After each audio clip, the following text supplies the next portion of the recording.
আজকের এই খুতবায় যেমনটা প্রচার করা হয়েছে যে আজকে আমার খুতবার বিষয় হবে আল্লাহ সুবহানাহু ওয়া তাআলার দিকে ফিরে আসার গুরুত্ব।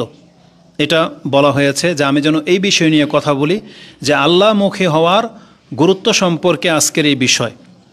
যদিও এই বিষয়টা বহুভাবে ব্যক্ত করা সম্ভব, তবে আমি আজকের জন্য কিছু দিক উল্লেখ করব। আমার মূল মেসেজ থাকবে এই যে দাবিটা করা হলো যে আল্লাহ সুবহানাহু ওয়া তাআলার দিকে ফিরে আসার গুরুত্ব নিয়ে আলোচনা করার, আমাদেরকে জানতে হবে আল্লাহ সুবহানাহু ওয়া তাআলার পথে ফিরে আসা বলতে কি বোঝায়, আর সেটা কিভাবে হবে। আর যদি আমরা সেটা করে দিতে পারি তাহলে আমরা আল্লাহ সুবহানাহু ওয়া তাআলার পক্ষ থেকে কি প্রাপ্ত হব, এই বিষয়গুলো মূলত থাকে। তো আমি যেই জিনিসটা বুঝাবো সেটা হলো একজন জ্ঞানী বা একজন সুস্থ ব্যক্তির জন্য এই কথা মেনে নিতে কোনো বাধা নাই, বা এটাই তার জন্য কল্যাণকর যে আল্লাহ সুবহানাহু ওয়া তাআলাই হলো একমাত্র আশ্রয়স্থল। আমরা আমাদের ইমানের ভিত্তিতে আমরা জানি যে আল্লাহ সুবহানাহু ওয়া তাআলা হলেন সমস্ত ক্ষমতার মালিক, তিনি সব কিছুর তার নিয়ন্ত্রণে রেখেছেন। তার খেলাফ না কোনো নাজাতের রাস্তা আছে, আর না কোনো ব্যক্তির কোনো পরিত্রাণের কোনো উপায় আছে, এগুলো আমরা জানি। এই কথাগুলো কোত্থেকে জেনেছি? কোরআন হাদিসে এটাই বর্ণনা করা হয়েছে। যদি আমরা কোরআন হাদিসের কথাগুলোকে বিশ্বাস করতে না পারি, এটা হবে আমাদের ব্যর্থতা। আর যদি সত্যিই কোরআন হাদিসের প্রতি আমাদের ঈমান থেকে থাকে, আমরা যদি মনে করি হ্যাঁ এগুলো হচ্ছে আল্লাহ সুবহানাহু ওয়া তাআলার কালাম, আর আমরা এর প্রতি ঈমান আনলেই আমরা মুসলিম, এটা যদি হয় আমাদের অবস্থা, তাহলে জেনে নেন কোরআন হাদিস মেনে নেওয়ার ফলে আমাদের যে দায় দায়িত্ব আমাদের উপরে বর্তাবে সেগুলোকে আমাদেরকে মেনে চলতে হবে। এটা হবে আজকের আহ্বান। তো আমি ভূমিকাতে না বলে সরাসরি দলিলের ভিত্তিতে আপনার কাছে বিষয়টা পেশ করি এভাবে যে আল্লাহ সুবহানাহু ওয়া তাআলা তিনি তার পরিচয় আমাদেরকে জানিয়েছেন। কোরআনের বিভিন্ন আয়াতে যেটা আছে ওই ইলমের ভিত্তিতে বলা যায় যে আল্লাহ সুবহানাহু ওয়া তাআলার দিকে ফিরে আসা এটাই হলো নাজাতের একমাত্র উপায়। এটাই হচ্ছে নাজাতের জন্য মূল, যে আল্লাহর পথ ধরা। এবং যেই কোনো ব্যক্তি যদি কামিয়াব হাসিল করতে চায়, সেটা দুনিয়া এবং পরকালের কামিয়াবি, তাহলে তাকে এর বিকল্প কোনো পথ রাখা হয় নাই। কারণ এটাই হচ্ছে মূল, যে একজন ব্যক্তি আল্লাহমুখী হবে। কেননা আল্লাহ সুবহানাহু ওয়া তাআলার হাতে সমস্ত কিছুর ক্ষমতা। তিনি তার সম্পর্কে আমাদেরকে যেটা জানিয়েছেন কোরআনের বিভিন্ন আয়াতে সেই কথাগুলো রয়েছে। তার মধ্যে একটি আয়াত আপনি পেয়ে যাবেন সূরা বাকারা 107 নম্বর আয়াতে। সেই আয়াতে আল্লাহ বলেছেন আলাম তা'লাম আন্নাল্লাহা লাহু মুলকুস সামাওয়াতি ওয়াল আরদ, তোমরা কি এটা জানো না যে আকাশ এবং জমির মালিকত্ব কার? আল্লাহ। আল্লাহ বলছেন আলাম তা'লাম আন্নাহু লাহু মুলকুস সামাওয়াতি ওয়াল আরদ, আল্লাহ সুবহানাহু ওয়া তাআলাই হলেন আকাশ এবং জমিনের মালিকত্ব। এই আয়াতের পরবর্তী যে অংশটা আছে ওটা হলো আমাদের আলোচনার মূল। একটু পরেই সেটা রিপিট করব। সেটা কি?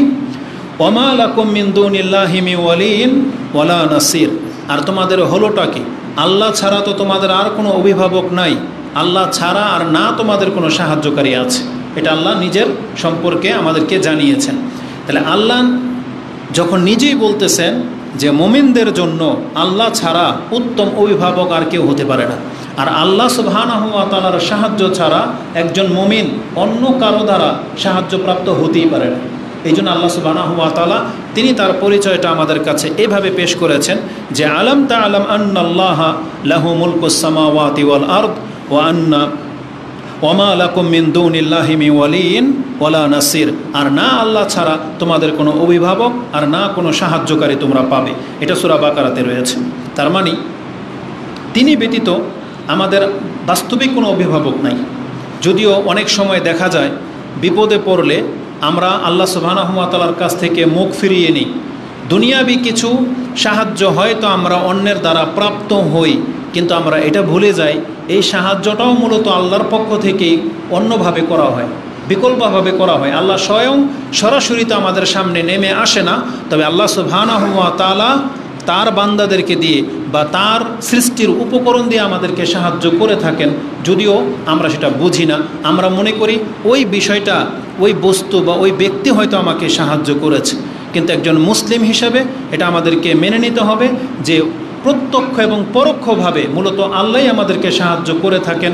আল্লাহ সুবহানাহু ওয়া তাআলা ইচ্ছা না করলে কোনো ব্যক্তির ক্ষমতা নাই আমাদেরকে উপকার করতে পারে। কোরআনের বেশ কিছু জায়গায় আছে, ওয়ায়ামসাসকাল্লাহু বিদুররিন ফালা কাশিফা লাহু ইল্লাহু, আল্লাহ যদি তোমাকে কোনো বিপদ দিয়ে পাকড়াও করেন তাহলে সেটাকে দূর করে দেওয়ার মতন ক্ষমতা পৃথিবীর আরও কারো নাই।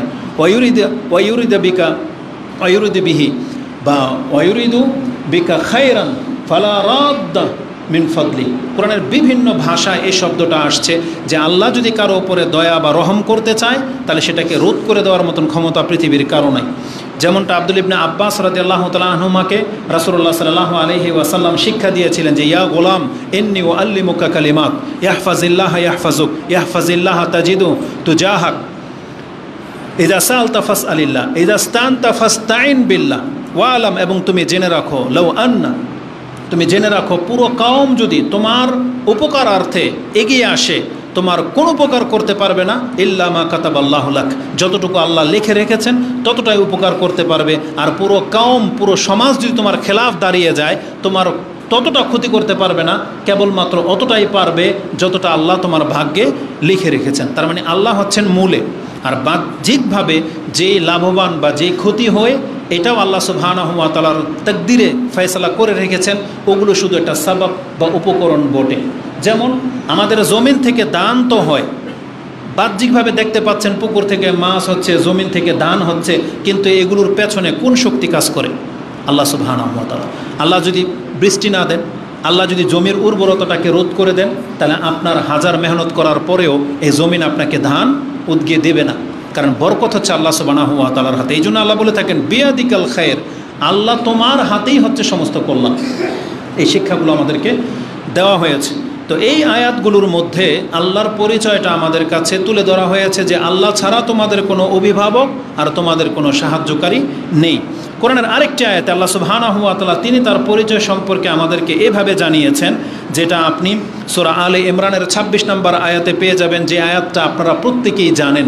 সেটা হলো কুলিল্লাহুম্মা মালিকাল মুলক তুতিল মুলকা মান তাশা ওয়া তুইজ্জু মান তাশা ওয়া তুযিল্লু মান তাশা। এইভাবে যে আয়াতটা আছে আল্লাহ বলেছেন কুলিল্লাহুম্মা মালিকাল মুলকি তুতিল মুলকা মান তাশা ওয়া তানজিউল মুলকা মিম্মান তাশা ওয়া তুইজ্জু মান তাশা ওয়া তুযিল্লু মান তাশা বিয়াদিকাল খায়র ইন্নাকা আলা কুল্লি শাইইন কাদির। কোরআনের এই যে আয়াতগুলো আছে এই আয়াতগুলোর প্রতি একজন মুসলিম ব্যক্তির যতটা ঈমান যেমন হওয়া উচিত ছিল, আমরা মুসলিম দাবি করি বটে, কিন্তু আমাদের ঈমান আসলে ওই রকম হয়নি। যে আল্লাহ চাইলে কাউকে মালিকত্ব করতে পারে, আল্লাহ চাইলে কারো মালিকত্বকে ছিনিয়ে নিতে পারে, আল্লাহ চাইলে কাউকে সম্মানিত করতে পারে, আল্লাহ চাইলে কাউকে লাঞ্ছিত করে দিতে পারে। সমস্ত ক্ষমতার মালিক আল্লাহ, ইন্নাকা আলা কুল্লি শাইইন কাদির, এবং আপনি সব কিছুর উপরে ক্ষমতাবান। এটা যদি একজন মুসলিমের আকিদা হয়, বিশ্বাস হয়, তাহলে আমার মনে হয় এই জমিনে পথ চলতে গিয়ে তার অন্য কারো কাছে মাথা নত করার কোনো প্রয়োজন হতো না, বা সে কখনোই তার জীবন চলে যাবে কিন্তু অন্যের দ্বারস্থ সে হতো না। কিন্তু মূলত আমরা দেখা যাচ্ছে যে সামান্য ছোটোখাটো দুনিয়াবী বিপদ হোক বা যে কোনো ধরনের বিপদ হোক, আমরা আল্লাহর থেকে বেশি ব্যক্তি বা বস্তুর শরণাপন্ন হই। আমরা ব্যক্তি বা বস্তুর শরণাপন্ন হই, আল্লাহ সুবহানাহু ওয়া তাআলাকে ছেড়ে দিই। নেটের মধ্যে অনেক কিছুই আসে, তার মধ্যে ভালো কিছু মাঝে মাঝে আসে যেগুলো হয়তো কোরআন হাদিসের কথা না, কিন্তু এটা হচ্ছে বর্তমান বা যাদেরকে বুদ্ধিজীবী বলা হয়, যারা প্রকৃতি নিয়ে, সমাজ নিয়ে বা ভালো ভালো কথা দিয়ে ভাইরাল, তাদের কিছু কথার মধ্যে একটা কথা এরকম যে আল্লাহ সুবহানাহু ওয়া তাআলার কাছে আমি সব কিছু চাইলাম, আল্লাহর কাছে আমি চাওয়া যা যা আমার প্রয়োজন সবই আল্লাহ। বিষয়টা হচ্ছে এরকম, মানে আমাদের অবস্থাটা হলো আমাদের অনেক কিছুর প্রয়োজন, আমরা এগুলো তলব করি, আমরা সব কিছুই চাই আল্লাহর কাছে, অথচ আল্লাহকে ছেড়ে দিয়ে আল্লাহকে আমরা ধরতে জানি না, অথচ যেটা ছিল আমাদের মূল। তো মূল কথা হলো আল্লাহ সুবহানাহু ওয়া তাআলার পরিচয় যতটা বেশি একজন মুসলিমের অন্তরে গেঁথে যাবে, তার বাস্তবতার সাথে এলমের একটা বৈপরীত্য সে পাবে। এলেম বলবে তাকে এটা, কিন্তু বাস্তবতা সে দেখবে যে এর উল্টা। কিন্তু তার ঈমান যদি তার শিক্ষার উপরে সে অটুট থাকে, তাহলে দেখতে পাবে যেই শিক্ষাটা আমাদেরকে দেওয়া হয়েছে এটা আজ নয়তো কাল বাস্তবায়ন হবেই, কিন্তু আমরা তাড়াহুড়া করে ফেলি। কিন্তু নবীগণ তাদের ঈমানের সাথে তাদের বাস্তবতার মিল ছিল। ইব্রাহিম আলাইহিস সালাম তিনি আল্লাহর প্রতি ঈমান এনেছিলেন, তাকে আগুনে ফেলে দেওয়া হচ্ছে, কিন্তু আল্লাহর প্রতি ঈমান তার একটুও কমেনি। তার এলমের সাথে বাস্তবতার কোনো মিল পাচ্ছেন না, কারণ তার এলম হলো আল্লাহ তাকে বাঁচাবে, এটা তার জ্ঞান, তাকে দেওয়া হয়েছে, কিন্তু বাস্তবিক দেখতে পাচ্ছেন তাকে বেঁধে ফেলা হলো, আগুন জ্বালিয়ে দেওয়া হয়েছে, নিক্ষেপও করা হয়ে যাচ্ছে, কিন্তু এখনও কোনো সাহায্য আসতেছে না। এটা হচ্ছে বাস্তব বিমুখ তার এলম, কিন্তু তারপরেও তার এলমটাকে তিনি কাজে লাগিয়েছেন এবং তিনি বলেছিলেন হাসবুনাল্লাহু নেমাল ওয়াকিল, মানে হাসবি আল্লাহ, আল্লাহ আমার জন্য যথেষ্ট, এটা তিনি বলতে পেরেছিলেন।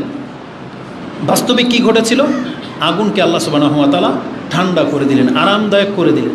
মূসা আলাইহিস সালাম তার এলম ছিল যে আল্লাহ তাকে বাঁচাবে, এই জন্য তিনি বলেছেন কাল্লা ইন্না রাব্বি মায়া, ইন্না মায়া রাব্বি সায়াহদিন, আমার সাথে আমার রব আছে, তিনি আমাকে রাস্তা দেখাবেন, এটা তার এলম। এবং সেই এলমের উপরে তিনি অটুট থেকেছিলেন, যদিও বাস্তবতা তার উল্টা। বাস্তবতার উল্টা কি? ফেরাউন তাকে হত্যাও করতে চেয়েছিল, সৈন্যবাহিনী নিয়ে ফেরাউন তার পেছনে ধাওয়া পর্যন্ত করেছে, এমনকি সমুদ্রের কিনারায় পর্যন্ত এসে পৌঁছে গেছে যে পেছনে সমুদ্র, সামনে ফেরাউন, মৃত্যু ছাড়া আর কোনো উপায় নাই। এটা তার প্রত্যেকটা অনুসারীর অন্তরে গেঁথে গিয়েছিল যে আজকে আমরা মারা পড়ে যাব, যে মূসা এটা কী করলেন। কিন্তু মূসা বলতেছেন কাল্লা, কখনো হতে পারে না, ইন্না মায়া রাব্বি সায়াহদিন, আমার রব আমার সাথে আছে, তিনি আমাকে রাস্তা দেখাবেন। আল্লাহকে তাকে রাস্তা দেখান নাই? রাস্তা দেখিয়েছেন, উদ্ধারও করেছেন। তাহলে একটু পরে যে কি হবে, এটা হলো জ্ঞানীদের কাজ। তারা এটার উপর অটুট থাকলেই আল্লাহ সুবহানাহু ওয়া তাআলার শর্তটা, আল্লাহর ওয়াদাটা সে পরিলক্ষিত হতে পারে, কিন্তু আমরা ততক্ষণ পর্যন্ত ধৈর্য ধারণ করি না। মুহাম্মদুর রাসূলুল্লাহ সাল্লাল্লাহু আলাইহি ওয়াসাল্লামকে বলা হয়েছিল আপনি দাওয়াতি কাজ করুন, আমি আপনাকে মানুষ থেকে বাঁচাবো। যেই দিন থেকে আল্লাহ এই ওয়াদা করে নিয়েছিলেন, সেই দিন থেকে মুহাম্মদুর রাসূলুল্লাহ সাল্লাল্লাহু আলাইহি ওয়াসাল্লামের জীবনে বহু আক্রমণ হয়েছে, তায়েফে হয়েছে, উহুদের যুদ্ধে হয়েছে, ইহুদিরা পাথর মেরে মেরে দিতে চেয়েছিল, বিষ খাওয়ানো হয়েছে, জাদু করা হয়েছে, কিন্তু আল্লাহ যেহেতু বলেছেন আমি আপনাকে উদ্ধার করব বা বাঁচাবো, আল্লাহ যতদিন তারা হায়াত রেখেছিলেন ততদিন পর্যন্ত কিন্তু তিনি বেঁচেছিলেন। তাকে ওই বিষ মারতে পারেনি, পাথর তার উপরে পড়েনি, জাদু তার উপরে প্রভাব ফেলতে পারেনি। আল্লাহ সুবহানাহু ওয়া তাআলা জাদুর পরে তাকে আবার সুস্থ করে দিয়েছেন একটা নির্দিষ্ট সময় পর্যন্ত। তা আল্লাহ সুবহানাহু ওয়া তাআলা তিনি তার ওয়াদায় অটুট, তিনি তার ওয়াদা খেলাফ করেন না। এই কথাও আমাদেরকে কোরআনে শিক্ষা দেওয়া হয়েছে যে ইন্নাল্লাহা লা ইউখলিফুল মিয়াদ, আল্লাহ তার ওয়াদা লঙ্ঘন করেন না, এটাও আমাদেরকে শিক্ষা দেওয়া হয়েছে। তার মানে কোরআনের যতগুলো আয়াত আছে আমরা জানি, কিন্তু আমাদের ঈমান তাজা করতে পারতেছি না। যদি সেটা আমরা করতে পারতাম তাহলে অবশ্যই আল্লাহ সুবহানাহু ওয়া তাআলার পক্ষ থেকে আমাদেরও সাহায্য করা হতো, যেভাবে নবীদেরকে করা হয়েছিল। আর এটাও আল্লাহর ওয়াদা। ইউনূস আলাইহিস সালামকে যখন মাছ গিলে নিয়েছিল, এই যে কথাগুলো হঠাৎ করে চলে আসছে, এগুলো আমার নোটের মধ্যে লিখি নেই, কিন্তু বোঝানোর জন্য কথাগুলো চলে আসতেছে। ইউনূস আলাইহিস সালামকে যে মাছ গিলে নিয়েছিল, তিনিও বুঝতে পারেন না যে আল্লাহ তাকে কীভাবে উদ্ধার করবে, কিন্তু আল্লাহ সুবহানাহু ওয়া তাআলার প্রশংসা করার সাথে সাথে আল্লাহ তাকে উদ্ধার করলেন। এবং আল্লাহ সুবহানাহু ওয়া তাআলা কী বলেছেন, এটা শুধু আমার নবীদের জন্য বলছেন না, আল্লাহ বলছেন ওয়াকাযালিকা নুনজিল মুমিনিন, এভাবেই আমি আমার মুমিন বান্দাদেরকে উদ্ধার করে থাকি। আল্লাহ একটা এক্সাম্পল দেখিয়েছেন যে ইউনূস আমার বান্দা এমন বিপদে চেপে গেছে, এখানে ফেরেশতারাও তাকে বাঁচানোর ক্ষমতা রাখে না, মাছ গিলে নিয়েছে, ফেরেশতাদের কান পর্যন্ত যাবে না ইউনূস আলাইহিস সালামের ডাক, চিৎকারে মাছের পেট থেকে বেরোবে না, কিন্তু সেটা 7 আসমানের উপর থেকে আল্লাহ সুবহানাহু ওয়া তাআলা শুনতে পেয়েছিলেন। এবং আল্লাহ কোনো সৈন্যবাহিনী পাঠানোর প্রয়োজন পড়ে নাই, শুধু মাছকে ইলহাম করে দিয়েছিলেন, মাছকে আল্লাহ সুবহানাহু ওয়া তাআলা নিষিদ্ধ করে দিয়েছিলেন, যার ফলে সে ইউনূস আলাইহিস সালামকে পেটে ধরে রাখতে পারেনি। এজন্য আল্লাহ বলেছেন ওয়াকাযালিকা নুনজিল মুমিনিন, এই টুকরাটা হচ্ছে আমাদের জন্য। যদি আমরা আল্লাহ সুবহানাহু ওয়া তাআলাকে যেভাবে আমাদের কাছে পেশ করা হয়েছে ওইভাবে যদি গ্রহণ করে নেই, তাহলে আমাদেরও বিপদ আপদ আসবে, কিন্তু উদ্ধারের জন্য আল্লাহ প্রস্তুত রয়েছেন। শুধু এই ঈমানটা জাগানোর জন্য আজকের এই খুতবার বিষয়, এটাকে ধার্য করা হয়েছে যে আল্লাহর প্রতি ফিরে আসার গুরুত্ব কতটা। তা আল্লাহ বলেছেন যে আমি চাইলে যে কোনো মালিকত্ব ছিনিয়ে নিতে পারি, আবার যে কাউকে মালিকত্ব দিয়ে দিতে পারি। ইন্নাকা আলা কুল্লি শাইইন কাদির, নিশ্চয় আল্লাহ হচ্ছেন সব কিছুর উপরে ক্ষমতাবান, যেটা সূরা আলে ইমরানের 26 নম্বর আয়াতে আপনি পেয়ে যাবেন। তেমনি আপনি জেনে নেন, এটা হচ্ছে দুনিয়াবি ব্যাপার। বিচারের মাঠে আমরা সবাই জানি বিচারের মাঠ এমন একটা মাঠ হবে, সেখানে কেউ কথা বলতে পারবে না, সেখানে এককভাবে ক্ষমতা আল্লাহর হাতে থাকবে। আজকে ক্ষমতা অনেককে আল্লাহ দিয়েছেন, কিন্তু বিচারের মাঠে আল্লাহ সমস্ত মালিকের মূলকত্বগুলোকে ছিনিয়ে নেবেন এবং বলবেন আনাল মালিক আইনাল জব্বারুন আইনাল মুতাকাব্বিরুন, কোথায় অহংকারীরা, কোথায় সেই স্বৈরাচাররা যারা বিচার করত দুনিয়াতে, তারা আজকে কোথায়? আল্লাহ বলেন আনাল মালিক, আজকের মালিক হচ্ছে আমি। যেমনটা সূরা ফাতিহার মধ্যে আমাদেরকে শিক্ষা দেওয়া হয়, যেটা আপনাকে কোরআনের গভীর থেকে খুঁজে বের করতে হবে না, একটা বাচ্চা পর্যন্ত মুসলিমের এই সূরা ফাতিহা মুখস্থ জানে। কেন আল্লাহ এই ফাতিহাটাকে এইভাবে এই গুরুত্বপূর্ণ আয়াতগুলো রেখেছেন? যাতে করে এটা আমাদের ইমানের বিষয় হয়। আল্লাহ আমাদেরকে শিক্ষা দিয়েছেন মালিক ইয়াউমিদ্দিন, আল্লাহ হলেন বিচার দিবসের মালিক। এই কথাটা কেন আমরা ভুলে যাই? তো যখন আমাদেরকে জানিয়ে দেওয়া হয়েছে যে বিচার যখন হবে সেই জায়গার একক মালিক হবেন আল্লাহ, এখন কেউ যদি সেই মালিককে নিজের বন্ধু বানিয়ে নেয়, আপনি বোঝে নেবেন রেজাল্টটা কী হবে। আজকে দুনিয়াবি ব্যাপার দেখা যায়, যখন আমরা কোনো একটা কাজ করতে যাই, যে কোনো ভূমি অফিস বলেন বা প্রশাসনিক কোনো কাজ করতে বলেন, আপনি গিয়ে যদি দেখেন যে অফিসার বা যিনি কর্মকর্তা তিনি আপনার রিলেটেড, তিনি আপনার পরিচয় ক্লাসমেট, বলেন তো আপনার চেহারাটা তখন কি হবে? সে আপনাকে উপকার করবে কি করবে না এটা পরেরটা পরে, আপনি জানেনও না সে করবে কি না, কিন্তু তার চেহারাটা দেখে নেওয়ার পর যে আপনার ক্লাসমেট বা আপনার বন্ধু বা আপনার পরিচিত, তখন আপনার অর্ধেক অন্তরটা ভরে যায়। আপনি বিশ্বাস করতে পারেন যে আমার কাজ আজকে সহজ হবে। কেন? শুধু দুনিয়াবিটো পরিচয় থাকার কারণে, বন্ধু হওয়ার কারণে। তাহলে বন্ধু হওয়ার কারণে যদি প্রশাসনিক হেল্প পাওয়া যায়, যে কাজ আপনি করতে গিয়েছেন সে যদি আপনারটা আগে করে দেয়, এই জন্য আল্লাহ সুবহানাহু ওয়া তাআলা বলেছেন তোমরা আল্লাহকে বন্ধু বানাও। কারণ বিচারের মাঠের দায়িত্ব হচ্ছেন আল্লাহ, তিনি হচ্ছেন বিচারক। আর আল্লাহ যদি কোনো ব্যক্তির বন্ধুত্ব গ্রহণ করেন, আপনি বলেন তো তার বিচারটা কিভাবে হবে? কারণ আল্লাহ সুবহানাহু ওয়া তাআলা তারা বান্দাদের জন্য দয়াবান। আল্লাহ বলে দিয়েছেন আমি আমার বান্দাদের জন্য ক্ষমাশীল। আর যখন কোনো ব্যক্তি আল্লাহ সুবহানাহু ওয়া তাআলার ওলিয়ত্ব বন্ধুত্ব গ্রহণ করবে, সে কোনোদিন লাঞ্ছিত হবে না। এই মেসেজটাই কোরআনে বারবার আমাদেরকে স্মরণ করে দেওয়া হয়েছে যে যারা কাফের তাদের কোনো ওলি নাই, তাদের কোনো বন্ধু নাই, আর যারা আল্লাহর প্রতি ঈমান এনেছে তাদের ওলি হচ্ছেন আল্লাহ।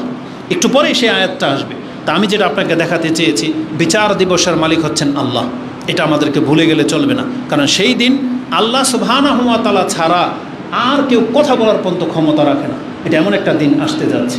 আল্লাহ সুবহানাহু ওয়া তাআলা বলেন মালিক ইয়াউমিদ্দিন, তিনি হলেন বিচার দিবসের মালিক। এমনকি আমাদেরকে জানিয়ে দেওয়া হয়েছে সমস্ত কিছু সেই দিন আল্লাহ সুবহানাহু ওয়া তাআলার দিকে চলে যাবে।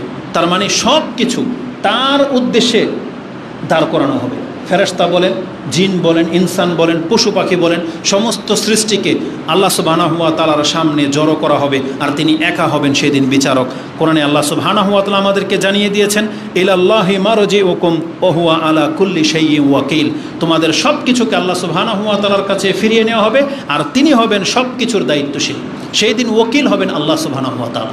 তার মানে যার ওকালতিতে, যার দায়িত্বে সব কিছু চলে যাবে, এখন তিনি যাকে উদ্ধার করবে সেই উদ্ধার পাবে, তিনি যাকে হালাক করে দিবেন তাকে উদ্ধার করার মতন সেই জায়গাতে আপনি আর কাউকে পাবেন না। ওলিয়াও ওয়ালা নাসিরা, কোরআনের বহু জায়গায় আছে আল্লাহ ব্যতীত এরা যাদেরকে ওলি হিসেবে গ্রহণ করে কিয়ামতের মাঠে এরা কোনো সাহায্যকারীও পাবে না, কোনো বন্ধুও পাবে না। সেদিন একক ছত্র মালিক হয়ে যাবেন আল্লাহ। তো আল্লাহ সুবহানাহু ওয়া তাআলার এই পরিচয়টা জানার পর অবশ্যই আমাদের উচিত আল্লাহ সুবহানাহু ওয়া তাআলার অভিমুখী হওয়া। কোরআনে আল্লাহ সুবহানাহু ওয়া তাআলা তিনি কোরআনের এই আয়াতগুলো অসংখ্য জায়গায় আমি আপনার কাছ থেকে পেশ করতে সক্ষম। আরেকটা আয়াত নিয়ে নেন। এই আয়াতটা ছিল সূরা হুদ 11 নম্বর সূরা 4 নম্বর আয়াতে। তার পরের আয়াতটিতে রয়েছে যে আল্লাহ সুবহানাহু ওয়া তাআলা সেই দিন যাকে সহজভাবে হিসাব নেবেন বা যার জন্য চাইবেন দয়া করবেন সেই মুক্তি পাবে, আর সেই দিন আল্লাহ যার সাথে কঠোরতা করবেন তাকে নাজাত দেওয়ার মতন কেউ থাকবে। বরং আল্লাহ সুবহানাহু ওয়া তাআলা আমাদেরকে একটা অপশন দিয়েছেন। বলো তো দেখি, কিয়ামতের মাঠে যারা আযাবের সম্মুখীন হবে আর যারা নিরাপত্তার সাথে আসবে, এই দুই ব্যক্তিকে সমান? আল্লাহ সুবহানাহু ওয়া তাআলা কথাটাকে এইভাবে বলেছেন, যেটা আপনি সূরা ফুসসিলাত হামিম সাজদা 41 নম্বর সূরার 40 নম্বর আয়াতে পেয়ে যাবেন। আফামা ইউলকা ফিন্নারি খায়রুন আম্মা ইয়াতি আমিনান ইয়াউমাল কিয়ামা, বলো তো দেখি যাকে সেদিন উল্টো করে জাহান্নামে নিক্ষেপ করা হবে এই ব্যক্তি উত্তম হবে, নাকি আম্মা ইয়াতি আমিনান ইয়াউমাল কিয়ামা, নাকি যেই ব্যক্তি নিরাপত্তার সাথে হাসরের মাঠে আসবে।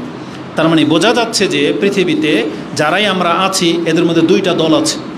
একটা দল এমন হবে যারা লাঞ্ছিত অবস্থায় হাসরের মাঠে উঠবে, আরেকটা দল হবে এমন কিছু ব্যক্তিরা হবে যাদেরকে নিরাপত্তার সাথে হাসরের মাঠে উঠানো হবে। আল্লাহ কি বলেছেন? আম্মা ইয়াতি আমিনান ইয়াউমাল কিয়ামা, নাকি যেই ব্যক্তিকে নিরাপত্তার সাথে হাসরের মাঠে নিয়ে আসা হবে, এই দুই ব্যক্তির মাঝে কে উত্তম? এটা আল্লাহ আমাদেরকে অপশন দিয়েছেন। এবং আল্লাহ বলেছেন এ মালু মা শেতুম, এখন তোমাদের যা ইচ্ছা তা করো। এ মালু মা শেতুম ইন্নামা তা ইন্না ইন্নাহু বিমা তা'মালুনা বাসির, তোমরা যে যা কিছু করতেছো তিনি সব কিছু দেখতেছেন। তাহলে এই আয়াতটির মধ্যে আল্লাহ সুবহানাহু ওয়া তাআলা আমাদেরকে জানিয়ে দিয়েছেন বিচারের মাঠে একক ক্ষমতার মালিক হবেন আল্লাহ, সব তার কাছে জড়ো করা হবে এবং সেই দিন যাকে নিরাপত্তার সাথে নিয়ে আসা হবে এই ব্যক্তি হচ্ছে উত্তম, আর যেই ব্যক্তিকে জাহান্নামে নিক্ষেপ করা হবে সেই ব্যক্তি লাঞ্ছিত হবে। তা আল্লাহ সুবহানাহু ওয়া তাআলা যখন আমাদেরকে এইভাবে তার পরিচয়টা পেশ করে দিয়েছেন এবং বিচারের মাঠে কি হতে যাচ্ছে এটা যখন আমাদেরকে জানিয়ে দিয়েছেন, তাহলে একটা জ্ঞানী তার অন্তর থেকে এটাই চাইবে যে তাহলে আমি আল্লাহর দিকে আসি, আমি আল্লাহমুখী হই, আল্লাহকে আমার অভিভাবকত্ব গ্রহণ করাই, আল্লাহকে আমি আমার বন্ধু বানাই, আল্লাহর পথ ধরি, এটাই হওয়া উচিত। কিন্তু দুনিয়াতে আমরা দেখা যায় এই কথাগুলো আমাদের কাছে একটা হাওয়া মনে হয়, এই কথাগুলো আমাদের কাছে মানে ভেসে আসা কোনো একটা প্রলাপ মনে হয়, কিন্তু এগুলো আমাদের অন্তরে যাচ্ছে না। যদিও বছরকে বছর খুতবা শুনতেছি, আমরা বলতেছি এগুলো কোরআন হাদিসের কথা, কিন্তু আমাদের জাতি এগুলোকে মূল্যায়ন করে না। বরং আমাদের জাতি এখান থেকে বের হয়ে গেলে এটা তো ওজিফা, এই খুতবাতে যেটা আমাদেরকে দেয়া হয় এটা হচ্ছে ওজিফা, যারা নিতে পারবে সেভাবে জীবন গড়বে, কিন্তু যারা এগুলোকে উপেক্ষা করে তাদের জীবন যা ইচ্ছা তাই। কিন্তু এগুলো কেন দেওয়া হয়েছিল? যাতে করে আমরা এগুলো শুনে নিজেদেরকে শুধরাই, ইমানটাকে তাজা করি। আমাদের চাইতে অনেক বেশি বদ ছিল মক্কার লোকেরা, কিন্তু তারা এই সব কথার কারণে এই কোরআন এবং হাদিস দ্বারা এমনভাবে উপদেশ নিয়েছেন, তারা হয়েছিলেন পৃথিবীর বিশ্বের সমস্ত মানুষের মধ্যে শ্রেষ্ঠ মানুষ, যাদেরকে শ্রেষ্ঠ মানুষ বলা হয়। রাসূল বলেছেন খায়রুল কুরুনি কারনি, সবচেয়ে উত্তম যুগ হচ্ছে আমার যুগ। মানে রাসূল ইসলামের মাধ্যমে যারা ঈমান এনেছিল এটা ছিল বিশ্বের পৃথিবীর সমস্ত জাতির মধ্যে শ্রেষ্ঠ জাতি। কিসের ভিত্তিতে? এই কোরআন হাদিসের ভিত্তিতে। এই কথাগুলোই ছিল তাদের পরিবর্তন হওয়ার উপকরণ বা উৎস বা মাধ্যম। আর ওই কথাগুলোই আমাদেরকে শোনানো হচ্ছে, কিন্তু আমাদের কোনো প্রতিক্রিয়া হচ্ছে না। তার মানে বোঝা যাচ্ছে যে এই দুই দলের মধ্যে শ্রবণ শক্তিতে, বোধ শক্তিতে অনেক পার্থক্য আছে। তারা যেভাবে শুনতেন বুঝতেন, আমরা সেভাবে শুনি না, বুঝি না। আমরা হয়তো শুনি কিন্তু বুঝি না, মানি না, কিন্তু সাহাবায়ে কেরামরা তারা শুনতেন, বুঝতেন এবং মানতেন। এজন্য আমাদেরকে বলা হয়েছে তাদের পথ ধরতে, তাদের মতো হতে। আল্লাহ সুবহানাহু ওয়া তাআলা আমাদেরকে আল্লাহর পথ ধরার তৌফিক দান করুন, আমিন। তো আল্লাহ সুবহানাহু ওয়া তাআলার দিকে ফিরে আসার গুরুত্বটা এই কথাগুলোর মধ্যে আপনি হয়তো অনুধাবন করতে পারতেছেন, যে যিনি হবেন বিচার দিবসের মালিক, যিনি যার অভিভাবকত্ব গ্রহণ করবেন তাকে কেউ ঠকাইতে পারবে না, তিনি যাকে সাহায্য করবেন তাকে কেউ ক্ষতি করতে পারবে না। তা আল্লাহ সুবহানাহু ওয়া তাআলাকে মেনে নেওয়া, তাকে সর্বশক্তিমান ভাবা, তার দিকে ঝোঁকা, এটাই হচ্ছে আমাদের মূল কাজ, এটাই হবে আমাদের মূল দায়িত্ব, এটাই হবে আজকের খুতবার মূল বিষয়, যে মেসেজটা আমি আপনাদেরকে দেওয়ার জন্য আসতেছি। তার আগে যতটুকু কথা বলেছি আর একটু স্পষ্ট হবে, এটা যখন আপনি বুঝবেন যে আল্লাহর দিকে ফিরে আসার নমুনাটা কেমন হওয়া উচিত, ধরনটা কি বা কী, সেটা কি বুঝাতে চেয়েছেন আল্লাহ, এটা আমাদেরকে জানতে হবে যে কিভাবে আল্লাহমুখী হওয়া যায় বা আল্লাহর পথ ধরা যায়।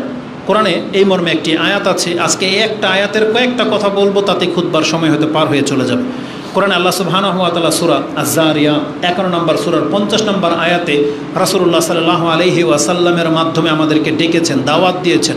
রাসূল বলেছেন ফাফিরু ইলাল্লাহ ইন্নী লাকুম মিনহু নাযীরুম মুবিন, আমি তোমাদের জন্য সুস্পষ্ট প্রকাশ্য সতর্ককারী। রাসূল বলেছেন আমি তোমাদের কাছে প্রকাশ্য সতর্ককারী হয়ে এসেছি এবং তোমাদেরকে সতর্ক করতেছি, ফাফিরু ইলাল্লাহ, তোমরা আল্লাহর দিকে ফিরো। এই আহ্বানটা আমাদেরকে জানানো হয়েছিল, যেটা সূরা আয-যারিয়াত 11 নম্বর আয়াতে আপনি পেয়ে যাবেন। এই আয়াতের তাফসীর যখন পড়লাম, ইমাম ইবনে কাসির রাহিমাহুল্লাহ তিনি তেমন কোনো খাস অর্থ করেননি, তিনি স্বাভাবিক অর্থ করেছেন যে এখানে উদ্দেশ্য হলো যে আল্লাহ তোমাদেরকে তওবার দিকে ডেকেছেন, যে তওবা করে তোমরা আল্লাহর রাস্তা ধরে নাও। এটা হচ্ছে সাধারণ বা সরল অর্থ, এটাই ঠিক।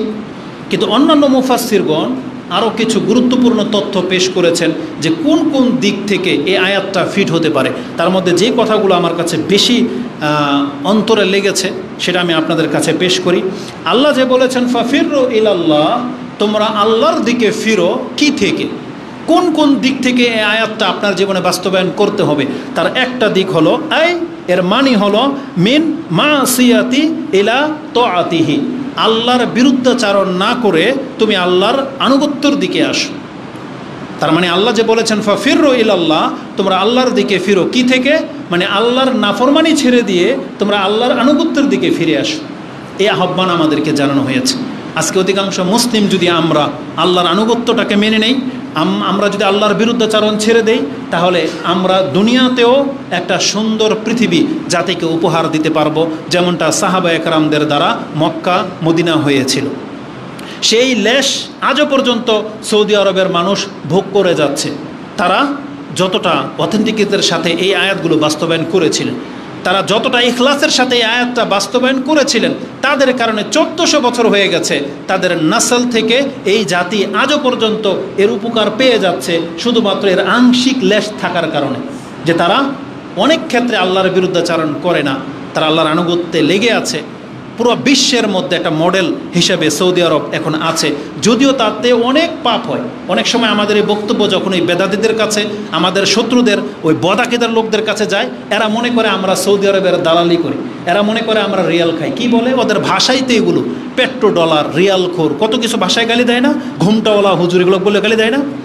বরং ওদের মতো এতটা বদ বা নিকৃষ্ট জাতি আমরা না, কারণ আমরা আমাদের সম্মানিতদেরকে সম্মান করা জানি। আমাদের সমাজের যত মানুষ আছে সবাই ধরেন বহু মানুষ খারাপ, বহু হুজুর খারাপ, তারপরেও কি আমরা হুজুরদের বিপক্ষে বলবো? আমরা তো দাড়ি টুপিওয়ালাদের পক্ষে কথা বলি না? আমাদের সমাজের হুজুরদের পক্ষে থাকি। আমাদের সমাজের অধিকাংশ মুসল্লিদের এটা ভালো গুণ, সে জানে তার হুজুর অতটা পারফেক্ট না, তারপরে সে কোনো তার হুজুরের বদনাম করে না। এটা যদি একটা দেশের অবস্থা হয়ে থাকতে পারে, তাহলে আমাদের থেকেও তো অনেক উত্তম মুসলিম সৌদি আরবের বুকে আছে। এই জন্য না আমরা তাদের প্রশংসা করি। এটা কি রিয়াল খাওয়ার কারণে করি? বরং মক্কা মদিনার কারণে করি। সেখানে বহু আলেমরা আছে, বহু মুসলিম আছে যারা ইসলামকে খুব সূক্ষ্মভাবে পালন করে, আমাদের চোখের দেখা। এখনকার পরিস্থিতি জানি না কি, কিন্তু 2011-তে যখন আমি সৌদি আরব ছেড়েছি, তার আগের ঘটনা যেটা আমরা জানি, আল কাসিম বলে এমন একটা মহল্লা আছে বা জায়গা আছে, শহর আছে, যে গ্রামের বেশ কিছু গ্রাম আছে যেখানে সিগারেট বিক্রি হয় না। খাওয়া তো দূরের কথা না, বিক্রিও হয় না সেখানকার মহিলারা বেপরদায় ঘোরে না। কিন্তু অন্যান্য শহরগুলোতে, রিয়াদের হাইপার মার্কেটগুলোতে, দাম্মাম বা জেদ্দায়, সেখানে উন্মুক্ত থাকতে পারে, কাপড় খোলা থাকতে পারে। আমরা সেগুলো আমাদের মূল না, কিন্তু আমি দেখাতে চাচ্ছি যেটা আমরা দেখেছি সেটা আমি আপনার কাছে ব্যক্ত করতে আমার কোনো দোষ আছে?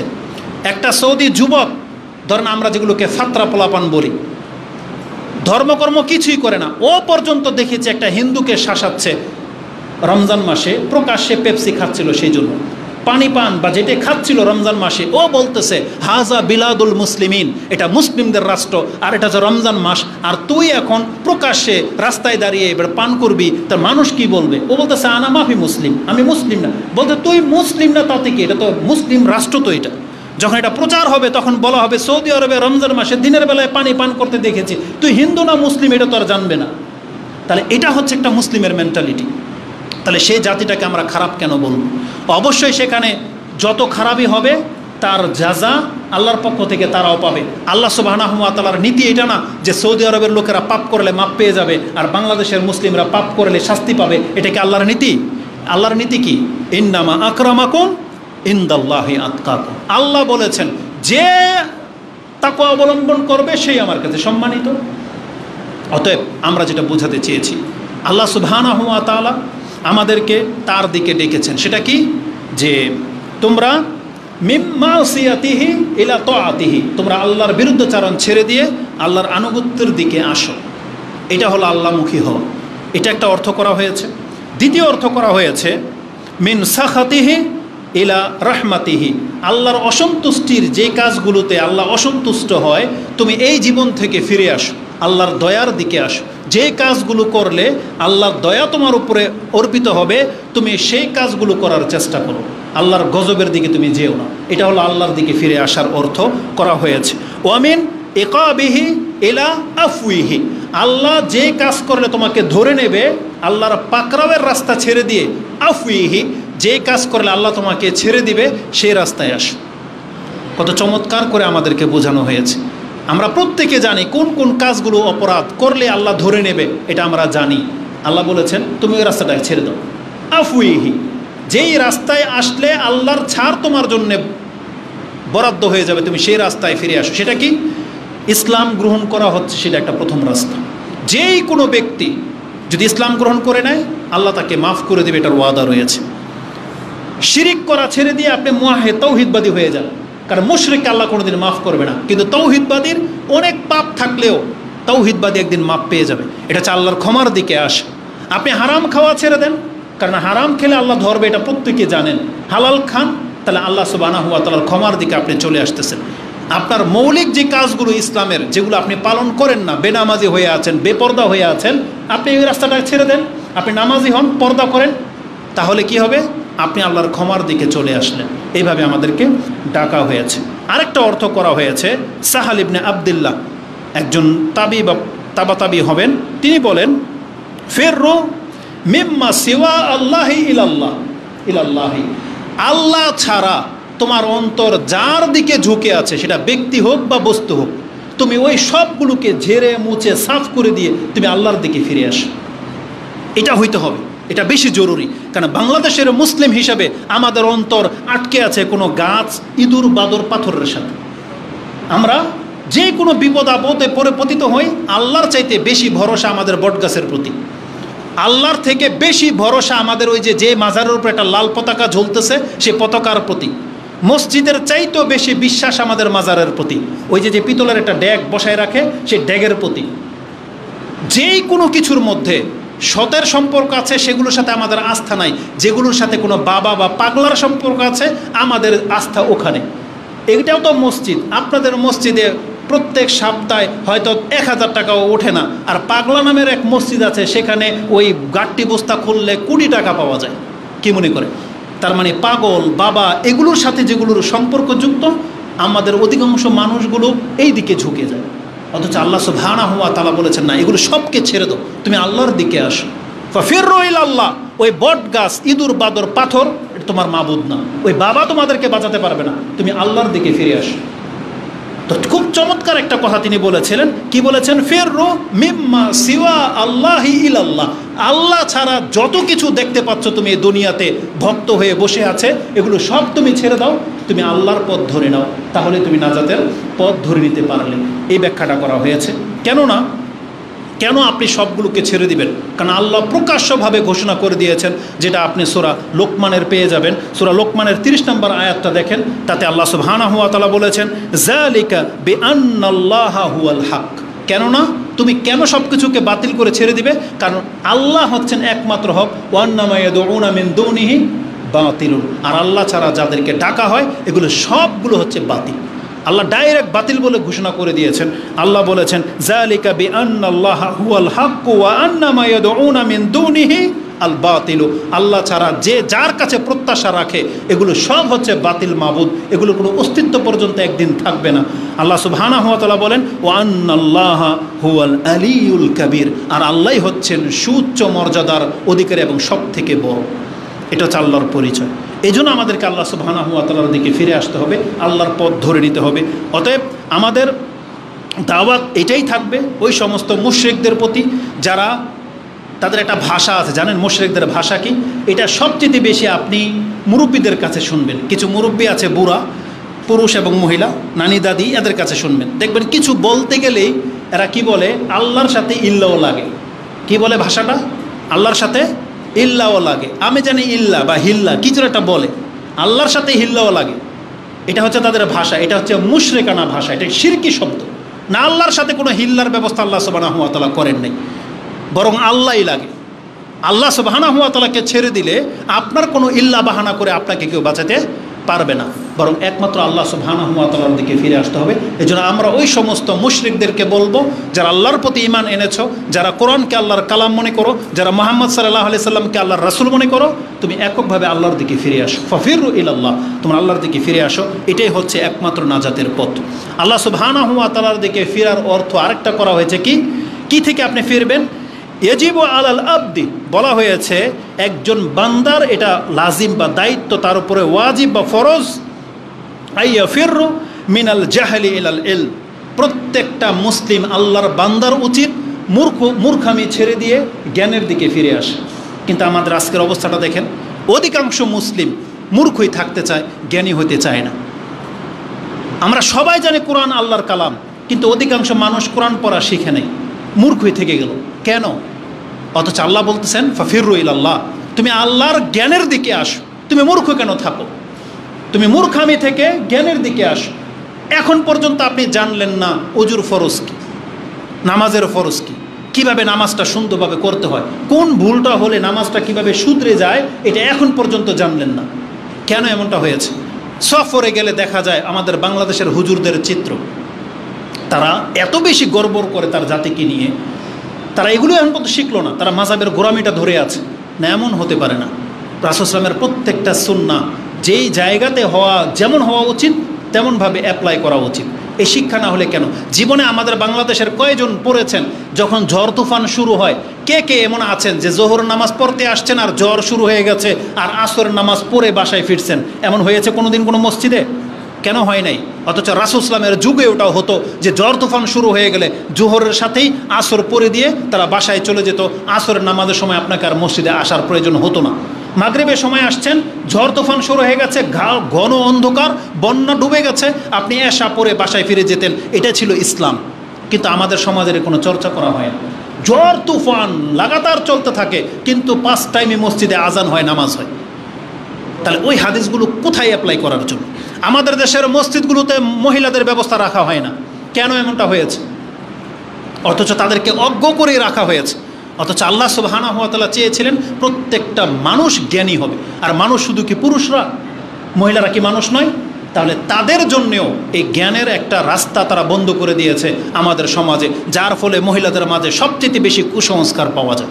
তারা যদি ধর্ম সম্পর্কে, তাওহীদ সম্পর্কে বেশি জ্ঞানী হতো, তাহলে তারা তাদের বাচ্চাগুলোকে ওই যে কালি, তাবিজ, কবজ এগুলো থেকে মুক্ত রাখতে পারত। কিন্তু তাদেরকে সেই শিক্ষাটা দেওয়া হয় না। তাদেরকে জুমার মতো একটা খুতবায় পর্যন্ত উপস্থিত হতে দেওয়া হয় না। বলা হয় এটা নাকি ফিতনা। মার্কেটে ঠিকই ঘুরে বেড়াচ্ছে, বলছে মসজিদে আসলে নাকি ফিতনা। না, এটা হতে পারে না। বরং আল্লাহ সুবহানাহু ওয়া তাআলা এটাই উদ্দেশ্য করেছেন যে তোমরা মূর্খামি ছেড়ে দিয়ে জ্ঞানের দিকে ফিরে আসো। ওয়ামিনাল হাওয়াই ইলা তাকওয়া। নিজের হাওয়া বলতে বোঝায় নিজের মনের কুবাসনা, মন যা চায় তা। আমার এটা খেতে ইচ্ছা হয়েছে, খেয়ে নিলাম। এটা হালাল না হারাম আপনি দেখলেন না, আপনাকে এটা টেস্ট করে দেখেন, স্বাদ নাকি নিয়ে দেখেন, যে খেয়েই দেখি এটা কেমন। এই ধরনের চরিত্রের মানুষ কোনোদিন মুসলমান হতে পারে না। সে চাইলে ব্যাং খেয়ে নেবে, চাইলেই আপনার গুইসাপ খেয়ে নেবে, চাইলেই মদ খেয়ে নেবে। সে টেস্ট করে দেখে, জেনে শুনে যেগুলো হারাম। এটা কোনো মুসলমানদের কাজ হতে পারে না। বরং আল্লাহ সুবহানাহু ওয়া তাআলা বলেছেন, তুমি ইত্তেবাউল হাওয়া, তোমার মনের কুপ্রবৃত্তির অনুসরণ ছেড়ে দিয়ে তুমি আল্লাহর ইচ্ছাটাকে প্রাধান্য দাও। আল্লাহর ইচ্ছায় নিজেকে পরিচালনা করা শেখাও। আল্লাহ সুবহানাহু ওয়া তাআলা আমাদেরকে দাঁড়িয়ে রাখতে বলেছেন, 5 ওয়াক্ত নামাজ পড়তে বলেছেন, পুরুষদেরকে টাকার উপরে প্যান্ট তুলতে বলেছেন। কিন্তু অধিকাংশ মানুষ আমরা নিজের ইত্তেবাটাকে অনুসরণ করি, আল্লাহ সুবহানাহু ওয়া তাআলার বিধানটাকে আমরা বুড়ো আঙ্গুল দেখিয়েছি। এটা হওয়া উচিত ছিল। মুসলিম হলে আপনাকে কথাগুলো মেনে নিতেই হবে। আজকে অধিকাংশ মহিলারা পর্দা খুলে ওপেন রাস্তাঘাটে যেভাবে হাঁটে, তারা কার বিরুদ্ধে নেমেছে তারা একবারও চিন্তাও করে না। এই বিরুদ্ধটা এটা কোনো হুজুরের বিরুদ্ধাচারণ না, এটা কোনো পুরুষের বিরুদ্ধাচারণ না, এটা গ্রামের মাতাব্বরের বিরুদ্ধাচারণ না, বরং এই বিরুদ্ধাচারণ স্বয়ং সে আল্লাহর বিপক্ষে গিয়েছে। কারণ আল্লাহর বিধান ছিল পর্দা করে বের হও, এটা আল্লাহর বিধান ছিল, এটা কোনো হুজুর জারি করে নাই। কিন্তু তারা সেই বিধানটাকে বুড়ো আঙ্গুল দেখিয়েছে। কীভাবে নাজাত পাবে যখন আল্লাহ সুবহানাহু ওয়া তাআলার প্রকাশ্যে এইভাবে কেউ বিরুদ্ধাচারণ করে? কোনো দিন হতে পারে না। বরং নাজাত আছে আল্লাহর রাস্তা ধরে নিলে। তা আল্লাহ সুবহানাহু ওয়া তাআলা আমাদেরকে ডেকেছেন। তাহলে এই অর্থগুলো পাওয়া যায়। সেটা কি? আপনি মূর্খামি ছেড়ে দিয়ে জ্ঞানের দিকে আসেন, তারপর নিজের কাম বাসনাটাকে ছেড়ে দিয়ে আল্লাহর এতাতের দিকে আসেন, আল্লাহর ইচ্ছার দিকে আসেন। তৃতীয়ত হচ্ছে সন্দিহান বিষয় থেকে আপনি একিনের দিকে আসেন। এটা আজকে অধিকাংশ যুবকদের মাঝে বেশি আমরা দেখতে পাচ্ছি। আমাদেরকে ফোন দেওয়া হয় যে আমি এই ওয়াসওয়াসার রোগেতে ভুগি, নামাজে দাঁড়ালে তার ওয়াসওয়াসা শুরু হয়ে যায়, উযু নিয়ে তার ওয়াসওয়াসা, আল্লাহ নিয়ে তার ওয়াসওয়াসা, পরকাল নিয়ে তার ওয়াসওয়াসা। এটা কেন হয়েছে? এটা মূর্খামির কারণে হয়েছে। সারাদিন আমরা ইসলাম চর্চা করি না 1 মিনিট, আর মোবাইল নিয়ে ভিডিও নিয়ে পড়ে থাকি ঘন্টার পর ঘন্টা। তাহলে ওয়াসওয়াসাটা আপনার মাঝে আসবে না কার মাঝে আসবে? উচিত তো ছিল আপনি 10 ঘন্টা স্টাডি করবেন, তারপরও আপনার ওয়াসওয়াসা শেষ হবে না। কিন্তু আমরা অধিকাংশ মানুষ নামাজ পড়তে আসলেই নাকি তার ওয়াসওয়াসা শুরু হয়ে যায়। কেন হয়েছে? নামাজে দাঁড়ালে কেন আপনার মনে হয় যে আপনার লুঙ্গিটা পাক না না পাক? এটা কেন মনে হয় নামাজে? তার আগে কেন আপনি চিন্তাটা করলেন না? যার সন্দেহ আছে তাহলে আপনি আগে থেকে, আপনার তো আল্লাহ ওঢেল দিয়েছে। এমন না যে সাহাবা একরামদের যুগ, একটা কাপড় নিয়ে জীবনযাপন করি, এটার মধ্যে প্রস্রাব বলেছে না কি বলেছে জানি না, কেমনে নামাজ হবে? আপনার তো 10টা আলমারিতে রিজার্ভ আছে। তাহলে পাল্টাই নিলে আপনার সমস্যাটা কোথায়? আপনি ভালো করে ওযু করে নেন, আপনার পোশাকটা পাক, ওয়াসওয়াসা শেষ। আপনি নামাজ একিনের সাথে পড়েন, তাহলে তো আপনার ওয়াসওয়াসা থাকে না। আল্লাহ আছেন এটা অন্তরে গেঁথে নেন। আপনি নাস্তিকতার বক্তব্য শুনতে যান কেন? যে নাস্তিকের বক্তব্য শুনলে আপনার মাথার মধ্যে সমস্যা তৈরি হয়ে যায়, আল্লাহ আছে না নাই এটা তৈরি হয়ে যায়, হাদিস সত্য না মিথ্যা এটা তৈরি হয়ে যায়, এমন আহলে কোরআন বা এমন নাস্তিকের বক্তব্য আপনাকে শুনতে বলছে কি? কে বলছে? যে আমি ক্লিক করে দেখি কি বলে। যখন আপনি দেখেন এটা ভণ্ডা, তাহলে ওর থেকে হাসি একটু হাসি তামসা নেওয়ার জন্য এটা ক্লিক কেন করলেন? এই হাসি ঠাট্টার ছলে আপনি ক্লিক করতে যাবেন, এমন একটা কথা আপনার কান শুনে নেবে যেটা আপনার অন্তরে আপনাকে বেদি তৈরি করে দেবে। কেন করলেন আপনি এটা? এজন্য আপনি সব সময় যারা সঠিক কথা বলে কোরআন হাদিসের তাদের বক্তব্য শুনবেন। প্রকাশ্যভাবে কোনো হুজুর যদি দেখেন এ মিথ্যা বলছে, সাথে সাথে ক্রস মেরে দেন। আপনার লাইফে কোনোদিন ওর বক্তব্য শুনবেন না, সেটা আমি হই আর যেই হোক, যদি আপনি না চান। কারণ ওয়াসওয়াসা তৈরি হয় হক আর বাতিলের মিশ্রণ ঘটলে। আপনি শুধু হকের উপর থাকবেন, আপনার কোনো ওয়াসওয়াসা তৈরি হবে না। কিন্তু আজকে যদি আমি বলে দিই রাসূল সাল্লাল্লাহু আলাইহি ওয়াসাল্লামের নূরের তৈরি, তাহলে আপনার মধ্যে ওয়াসওয়াসা তৈরি হয়ে যাবে যে এক হুজুর বলতেছে মাটির, এক হচ্ছে বলছে নূরের। আমি যদি বলি আমাদের হুজুররাও গায়েব জানে, তাহলে এই যে বাতিল একটা কথা আপনার মধ্যে ঢুকে গেলে তখন আপনার মধ্যে ওয়াসওয়াসা তৈরি হয়ে যাবে। নাস্তিকতার কথা শুনতে গেলেই আপনার মধ্যে ওয়াসওয়াসা তৈরি হয়ে যাবে। এই জন্য আল্লাহ সুবহানাহু ওয়া তাআলা বলেছেন না, তুমি জ্ঞানের দিকে ফিরে আসো, এবং বলেছেন অমিন মিনা শাক ইলাল ইয়াকিন, তুমি সন্দিহান বিষয় থেকে নিজেকে মুক্ত করে ইয়াকিনের দিকে নিয়ে আসো। আল্লাহ আছেন এটা আপনার অন্তরে গেঁথে নেন। দুনিয়া উল্টা যাবে, সমস্ত মানুষ গুমরা হয়ে যাবে, কিন্তু আপনার অন্তর থেকে যেন এই বিশ্বাস কোনোদিন কেউ কেড়ে নিতে না পারে যে আল্লাহ একজন আছেন। এটা অন্তরে গেঁথে নেন। পৃথিবী উল্টে যাক, সমস্ত হুজুর, আপনার পছন্দনীয় হুজুরও ভুল বলতে পারে, কিন্তু আপনার অন্তর যেন কোনোদিন এটা অস্বীকার না করে যে আল্লাহ একজন আছেন, পরকাল হবে, বিচার হবে, এটা সত্য, এটা মেনে নেন। এটা যার অন্তরে গেঁথে যাবে ইনশাআল্লাহ কোনো নাস্তিক তাকে গুমরা করতে পারবে না। তা আল্লাহর দিকে ফিরে আসার এগুলো হচ্ছে উপায়। আমাদেরকে জ্ঞানী হতে হবে, ইসলামটাকে শেখার চেষ্টা করেন। আজকে অধিকাংশ মানুষ আমরা ইসলাম শিখে না বিদায় এই বাতিলপন্থীরা আমাদেরকে ধোকায় ফেলে দেয়। আল্লাহ সুবহানাহু ওয়া তাআলা আমাদের মুসলিম ভাইদেরকে ইসলামটাকে জানা এবং বোঝার, সে অনুযায়ী আমল করার তৌফিক দান করুন, আমিন। আল্লাহর দিকে ফিরে আসার একটা মর্যাদার কথা বলি, যেটা সময় অনেকটা পার হয়ে চলে যাচ্ছে। তো আল্লাহর দিকে ফিরে আসার মূল মেসেজ হচ্ছে তওবা করে ফিরে আসেন। মানে যেই জীবনটাতে আমরা এই যে দীর্ঘকাল সময় পার করে দিলাম, আপনি এই জীবনটা থেকে ফিরে আসেন। যেই দিকে আপনাকে ডাকা হচ্ছে, আপনার ইনকাম যদি হারাম হয়ে থাকে আপনি দ্রুতই হারাম খাওয়া ছেড়ে দেন। আপনার যদি অনইসলামিক কোনো অভ্যাস থেকে থাকে আপনি দ্রুতই অভ্যাসকে পরিত্যাগ করেন। যাদের জর্দা, বিড়ি, সিগারেট খাওয়ার অভ্যাস আছে আপনাকে হারাম ছেড়ে দেওয়ার পরিকল্পনা আঁটেন এবং আজকে থেকে এটা আপনাকে ছেড়ে দিবেন। যাদের বাম হাতে খাওয়া অভ্যাস আছে আপনি ছেড়ে দেন, ডান হাতে খাওয়া শুরু করে দেন। আপনার প্রত্যেকটা কাজ চিন্তা করে করে আপনাকে করা উচিত, তাহলে আপনি শুধরাবেন, না হয়তো শুধরাবেন না। কারণ মানুষ তার ফিতরতের উপরে বড় হয়েছে, মানুষ যেটা অভ্যাস করবে সেটাই তার অভ্যাসে পরিণত হয়ে যাবে। আপনার জবানকে আপনি আল্লাহর জিকির দিয়ে অভ্যাস করিয়ে নেন, তাহলে আপনার মুখ দিয়ে গানের কলি বেরোবে না, কোরআনের আয়াত বেরোবে। অভ্যাস করে নেন। হালাল খাওয়ার একটা অভ্যাস লাগে, অভ্যাস করে নেন। সত্য বলার একটা অভ্যাস লাগে, সত্য বলার অভ্যাস করেন, তাহলে আপনি দেখবেন সঠিক রাস্তায় আসাটা সহজ হয়ে যাবে। তো আল্লাহর রাস্তায় ফিরে আসার কিছু মর্যাদা বলি। যদি কোনো ব্যক্তি আল্লাহকে জীবনের সব ক্ষেত্রে অভিভাবক হিসেবে গ্রহণ করতে পারেন, যে আল্লাহর উপরে তাওয়াক্কুল করে চলেন, আল্লাহর উপরে আপনার ভরসা আছে, আল্লাহর উপরে আপনার আস্থা আছে, তাহলে আল্লাহ আপনার সাথে কি করবেন জানেন? কোরআনে আল্লাহ সুবহানাহু ওয়া তাআলা বহু জায়গায় এটা বলে দিয়েছেন।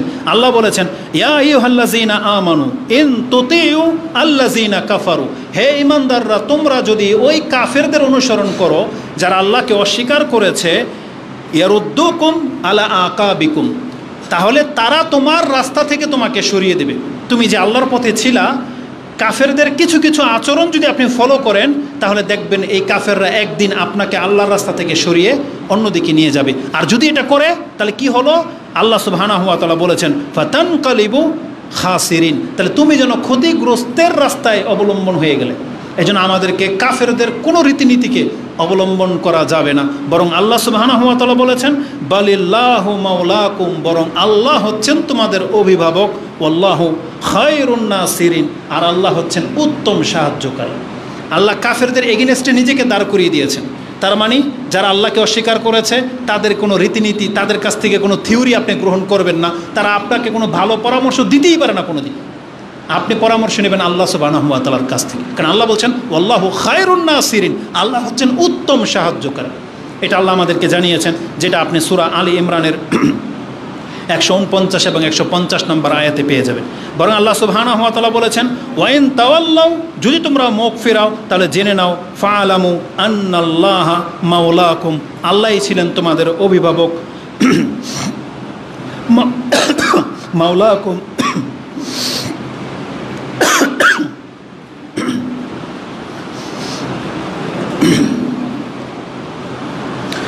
নেমাল মাওলা ও নেমান নাসির, কত উত্তম অভিভাবক আল্লাহ, কত উত্তম সাহায্যকারী হচ্ছেন আল্লাহ।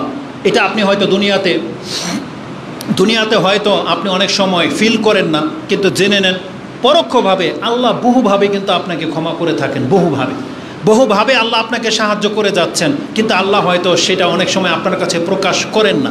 যেমন আমরা পিতামাতা যারা, আমরা সন্তানদের অনেক ভালো চাই, কিন্তু সন্তানরা অনেক সময় এটা বোঝে না, মনে হচ্ছে যে বাপ মা ওর চাহিদাটা পুরো করতেছে না, ওর যে আবদার এটা মনে হচ্ছে পুরো করতেছে না, বাপ মা মনে হয় জুলুম করতেছে। কিন্তু বাপ মা ওকে পরোক্ষভাবে কতটা পছন্দ করে, কতটা ওর কল্যাণ চায়, এটা ও তখন বুঝবে যখন ওর মধ্যে পরিপক্কতা চলে আসবে, যখন ওই লেভেল পর্যন্ত পৌঁছে যাবে, ওরও যখন সন্তান হবে তখন ও বুঝতে পারবে যে এই সন্তানদের বয়সের সিদ্ধান্তটা কতটা ভুল হয়ে থাকে, যেটা বাপমার সিদ্ধান্তটা তার ক্ষেত্রে কতটা অথেন্টিক হতে পারে, এটা ওই বয়সে না পৌঁছলে ও বুঝতে পারবে না। ঠিক আল্লাহর ক্ষেত্রে আমাদের ঘটে, আল্লাহ যে আমাদের কতটা ভালো চান, কিন্তু এটা আমরা হয়তো দুনিয়াতে বুঝতে পারবো না, কিন্তু কিয়ামতের মাঠে যখন আল্লাহ এক এক করে আমাদেরকে দেখাবেন যে বান্দা তোমার জন্মের পর থেকে মৃত্যু পর্যন্ত আমি আল্লাহ তোমার সাথে কি করেছি তুমি একবার দেখো, দেখাবেন আল্লাহ সুবহানাহু। প্রত্যেকটা নেয়ামতকে আল্লাহ স্মরণ করিয়ে দিবেন, যেটা রাসূল বলেছেন কিয়ামতের মাঠে প্রত্যেকটা নেয়ামতের হিসাব হবে। তার মানে কি, আল্লাহ আপনাকে দেখাবেন যে আমার এতগুলো নেয়ামতের মাঝে বান্দা তুমি বেঁচেছিলা। অতএব আল্লাহর প্রতি আস্থাশীল হন। আল্লাহ সুবহানাহু ওয়া তাআলা আমাদের অকল্যাণ চান না, বরং আল্লাহ প্রকাশ্য বলেছেন আমি তোমাদের বন্ধু, আমি তোমাদের সাহায্যকারী, আমি তোমাদের অভিভাবক, আমার অভিভাবকত্ব গ্রহণ করো। এটা আল্লাহ সুবহানাহু ওয়া তাআলা কোরআনের বহু আয়াতে আমাদেরকে শিক্ষা দিয়েছেন। আল্লাহ বলেছেন, যেটা বলেছিলাম যে আল্লাহ, আপনি যদি আল্লাহকে অভিভাবক হিসেবে গ্রহণ করেন, আল্লাহ আপনার সাথে কি করে, তার একটা আয়াত আল্লাহ সুবহানাহু ওয়া তাআলা সূরা বাকারাতে বলেছেন, আল্লাহু ওয়ালিউল্লাযিনা আমানু ইউখরিজুহুম মিনাজ যুলুমাতি ইলান নূর। প্রথম আল্লাহ যে কাজটা করে, আল্লাহর প্রতি যারা ঈমান আনে, আল্লাহ তাদেরকে অন্ধকারের জগৎ থেকে আলোর দিকে নিয়ে আসে। আজকে এটা আমি নিশ্চিত, আমি প্রত্যেকটা মুসলিমের সাথে এটা ওয়াদা করতে পারি, চ্যালেঞ্জ করতে পারি, এই যে আমরা যারা মুসলিম হয়েছি, আপনি জেনে নেন এই অন্তর থেকে আল্লাহকে মেনে নিতে যে পারলেন, এই বিষয়টা সাধারণ বিষয় ছিল না, কিন্তু আমাদের জন্য সহজ কেন হলো, এটা আল্লাহ চেয়েছেন বিদায়। তাই একটা অনেক বিচক্ষণ একটা কাফেরকে আপনি কোরআন হাদিস বেটে ওর মাথার মস্তিষ্কে ঢুকিয়ে দেন, তারপরও আল্লাহর প্রতি ঈমান আনতে পারতেছে না। আপনার সাথে যদি আমি এখানে যুক্তিতর্কে আসি, আপনি বিনা যুক্তিতে বলবেন যে না আল্লাহ আছেন, একজনই আছেন, এটাই সত্য, মেনে নিচ্ছে, আর কোনো যুক্তি চলবে না, প্রয়োজন না, এটা বলবেন। কিন্তু এই কথাটা একটা সাধারণ কথা না, এই কথাটা একটা কাফের বোঝে না কেন বলেন তো দেখি।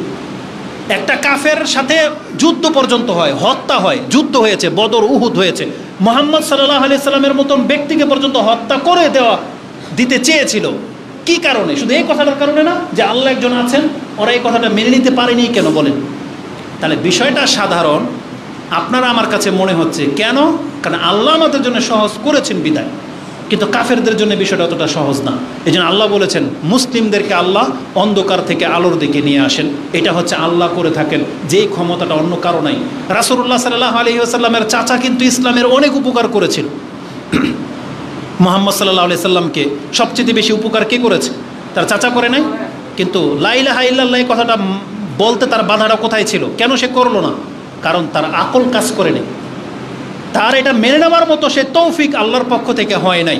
অথচ সামান্য একটা বাক্য ছিল, কিন্তু সে বলে নাই। কিন্তু আর আমি আর আপনি নির্দ্বিধায় বলে দিচ্ছি, নির্দ্বিধায় মেনে নিয়েছি। এটা কেন হলো? এটা আল্লাহ সুবহানাহু ওয়া তাআলার পক্ষ থেকে হয়েছে। অতএব যারা আল্লাহর প্রতি ঈমান আনবেন, আপনি নাস্তিকতা থেকে বেঁচে যাবেন। কিন্তু আপনার অন্তরে যদি আল্লাহ সম্পর্কে যদি দ্বিধাদ্বন্দ্ব তৈরি হয়, তখন আপনি হিটলারি করলেই আপনি ধোঁকা খেয়ে যাবেন, আপনি কিন্তু ক্ষতিগ্রস্ত হয়ে যাবেন।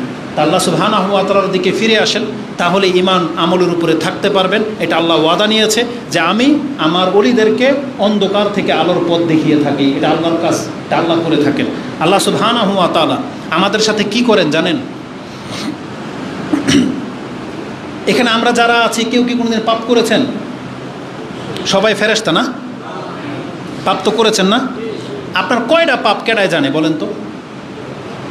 আমি আর আপনি যত পাপ করেছি আমাদের সমাজের মানুষ জানে? জানে না, গোপন হয়ে আছে। কে করলো এটা? এটা আল্লাহ করে থাকেন। আল্লাহ নিজে বলেছেন, আমি আমার বান্দাদের পাপকে গোপন করে থাকি। আল্লাহ সুবহানাহু ওয়া তাআলা ছাড়া এই কাজটা কেউ করে না। আল্লাহ বলছেন, আমি আমার বান্দার পাপকে গোপন করে থাকি। এটা আল্লাহ মুসলিমদের সাথে করে। এবং আল্লাহ সুবহানাহু ওয়া তাআলা ওয়াদা করেছেন, যেই মুসলিম আল্লাহর প্রতি ভালো ধারণা রাখে, তার যত পাপ গোপন হয়ে গেছে এটা গোপনই থাকবে। সে নিজে প্রকাশ না করলে আল্লাহ এটা প্রকাশ করবে না, এবং কিয়ামতের মাঠে আল্লাহ এগুলোকে ক্ষমাও করে দিবেন।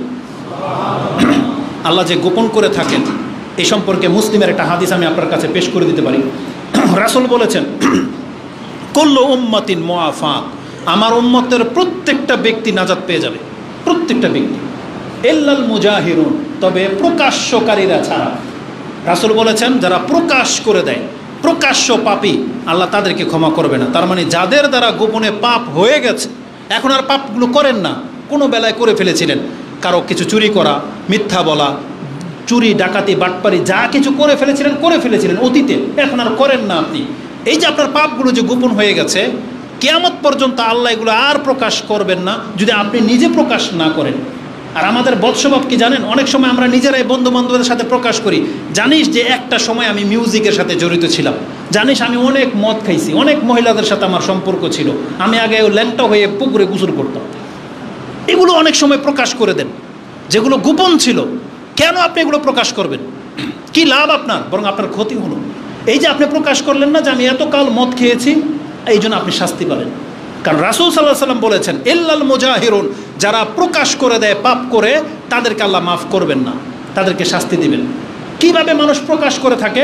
রাসূল বলেছেন, ইন্নাল আবদা, একজন বান্দা রাতে কোনো একটা আমল করে ফেলেছিল, আইয়া আমালাল আব্দুল বিল্লাইল, রাতে কোনো একটা কর্ম করে ফেলেছে, আল্লাহ সেটাকে গোপন করে দিয়েছেন, সকাল হয়ে গেছে, কেউ জানে না। এই ব্যক্তি তখন তার বন্ধু বা তার ভাইয়ের কাছে বলে যে, ফালতু বিল্লাইলে কাজা ওয়া কাজা, বারিহাতা কাজা ওয়া কাজা, আমি গত রাতে জানিস এটা করেছি। অনেকে বলে না, অমুক অমুক জায়গায় ডেটিং করেছি, এই ফিল্ম দেখেছি, এটা করেছি, সেটা করেছি, অমুক জায়গায় চুরি করেছি, এটা দিনের বেলায় বলে দেয়। রাসূল বলেছেন, যেই ব্যক্তির পাপটাকে আল্লাহ ঢেকে রেখেছিলেন, এই ব্যক্তি প্রকাশ করে দেওয়ার কারণে এই পাপ আর ক্ষমা হবে না, এর জন্য ওকে শাস্তি পেতে হবে। কিন্তু আমি কোন সেন্সে আপনার কাছে হাদিসটা পেশ করলাম?